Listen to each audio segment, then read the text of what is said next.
Magandang gabi mga kahwan. Narito na ang evening edition ng ating weather update today. Shearline pa rin na nakakaapekto sa silangang bahagi ng Mindanao at patuloy pa rin ho ito nagdudulot ng mga pagulan at pagkidlat-pagkulog dito sa Northern Mindanao, Caraga at Davao Region, Eastern Samar maging sa Southern Leyte. Kaya't patuloy rin ang ating abiso at paalala sa mga kababayan doon na doble ingat lalong-lalo na po sa mga low-lying areas at mga bulubunduking lugar dahil posible pa rin ang mga flash floods at landslides na dulot ng mga prolonged rains o patuloy na pagulan due to shear line. Samantala, malakas pa rin ang amihan at nakakaapekto pa rin ho ito sa buong Luzon at maging sa Visayas. At ngayon nga po ay nagdudulot ito ng maulap na papawirin na may mga mahihinang pag-ulan dito sa Cagayan Valley Region, Cordillera Administrative Region, Aurora, Quezon, maging sa Bicol Region.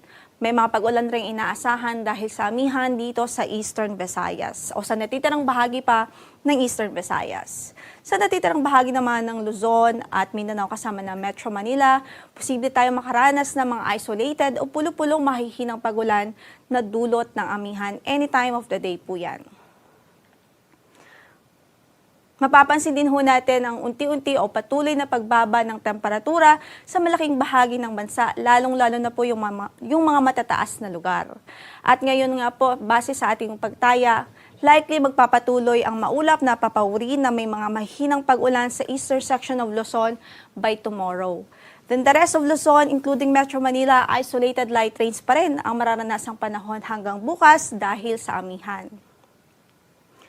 Dito naman sa Eastern Visayas, particular ho sa Northern Eastern Samar, asahan natin ang mga maulap pa rin na papawirin at mga thunderstorms at scattered rains and thunderstorms dahil nga pa rin po yan sa epekto ng shear line. Habang sa natitirang bahagi ng Visayas, isolated light rains pa rin ang makakaapekto.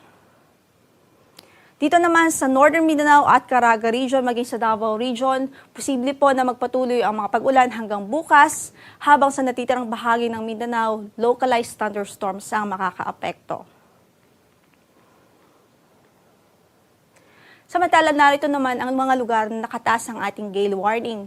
Hindi po advice na pumalaot ang mga maliliit na sasakyang pandagat sa mga nabanggit nating lugar o sa mga lugar na ito dahil nga po inaasahan nating maalon pa rin hanggang sa napakaalon ng ating kondisyon ng karagatan doon.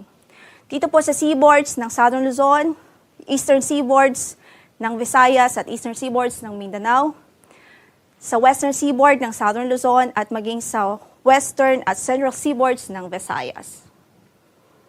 Ang sunset natin mamaya is 5:52 in the afternoon, habang ang sunrise natin bukas, 6:25 in the morning.